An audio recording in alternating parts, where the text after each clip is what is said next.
ఏమే భూమి బాగానే సోకుల పడిపోతున్నావు యాడికి? బామ్మ క్యారేజ్ తీసుకుపోతున్నానే.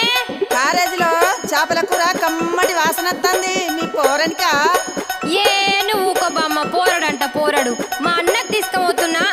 అదేందే మీ అన్నకు మీ వదిన తీసుకుపోతుంది కదా? గదొక్కటే తక్కువైందిగా. మా వదినకు చీరలు కావాలి, లిప్స్టిక్లు కావాలి, అది కావాలి ఇది కావాలని అన్ని అడుగుడు తెలుసు కానీ ఇవన్నీ చెయ్యది. అవునా? ఏం పనులు చేయదా మీ వదినే? ఇంతకు ఏమేమి అడుగుతుందో జర చెప్పరాదు.